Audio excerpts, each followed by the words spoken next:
സമരത്തെ നേരിടാൻ പോലീസ് ഉപയോഗിക്കുന്നത് ഗ്രനേഡും ടിയർ ഗ്യാസും ഷെല്ലും എല്ലാമാണ്.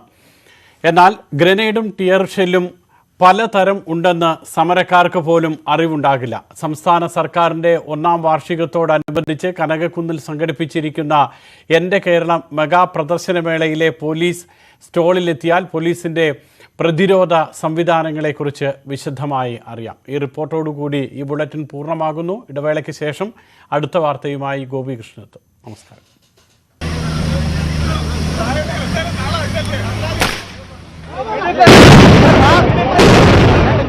ഒട്ടനവധി സമരങ്ങൾക്ക് സാക്ഷ്യം വഹിച്ച സെക്രട്ടേറിയറ്റ് പരിസരം. ഇവിടെ പൊട്ടിയ ഗ്രനേഡുകൾക്ക് കയ്യും കണക്കുമില്ല. ഇനി നമ്മൾ പരിചയപ്പെടുന്നത് ഈ ഗ്രനേഡുകളിലെയും ടിയർ ഷെല്ലുകളിലെയും വെറൈറ്റികളെ കുറിച്ചാണ്.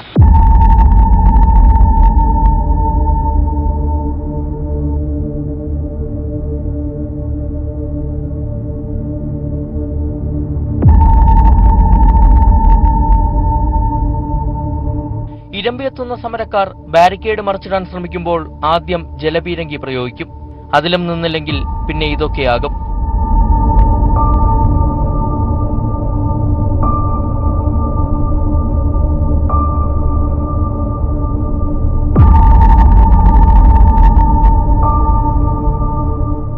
ആദ്യം ടിയർ ഷെല്ലിൽ നിന്ന് തുടങ്ങാം. സമരക്കാരെ മുഴുവൻ പുക കൊണ്ട് മൂടാൻ ടിയർ സ്മോക്ക് ഷെൽ തന്നെ വേണം. ഇനി ഭയങ്കര ശബ്ദത്തോടെ ഭയപ്പെടുത്താനാണെങ്കിൽ സ്റ്റൺ ഷെല്ലാണ് ബെസ്റ്റ്. സ്റ്റൺല ഗ്രനേഡ് എന്ന് പറയുന്ന ഒരു ചില്ലി പൗഡറും കൂടെ മിക്സ് ചെയ്തിരിക്കുന്നതിനാൽ ജനക്കൂട്ടത്തിന് നേരെ പ്രയോഗിക്കുമ്പോൾ ജനക്കൂട്ടം പെട്ടെന്ന് തന്നെ അതിന്റെ അസ്വസ്ഥത കാരണം വളരെ പെട്ടെന്ന് തന്നെ ഓടി ഒളിക്കുന്നതായിരിക്കും. ഗ്രനേഡിലേക്ക് കടന്നാൽ പോലീസിന് ഏറ്റവും ഇഷ്ടം ഡൈ മാർക്കർ ഗ്രനേഡാണ്. കാരണം ഇതാണ്, ഡൈ സൊല്യൂഷൻ നമ്മുടെ ശരീരത്തിൽ പ്രവേശിച്ച 48 മണിക്കൂർ ആയാൽ പോലും ഇതിന്റെ കളർ നമ്മുടെ ശരീരത്തിൽ തന്നെ നിൽക്കുന്നതിനാൽ ഈ ആരൊക്കെയാണ് ഇതിൽ പങ്കെടുത്തു എന്ന് വളരെ വ്യക്തമായിട്ട് നമുക്ക് മനസ്സിലാക്കാൻ സാധിക്കുകയും ചെയ്യുന്നു.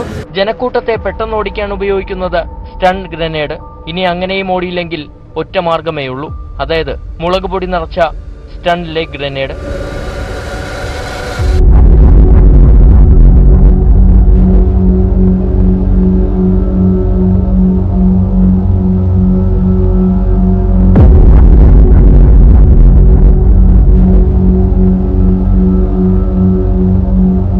ഗ്രനേഡിൽ മാത്രമല്ല കേരള പോലീസിന്റെ തോക്കിലുമുണ്ട് വൈവിധ്യം. ഇന്ത്യ തദ്ദേശീയമായി വികസിപ്പിച്ച തോക്ക് മുതൽ ഏത് സാഹചര്യത്തിലും വെടിപൊട്ടിക്കാൻ കഴിയുന്ന AK-47, 800 മീറ്റർ റേഞ്ച് വരെ പോകുന്ന സ്നൈപ്പർ അടക്കം ഇവിടെയുണ്ട്.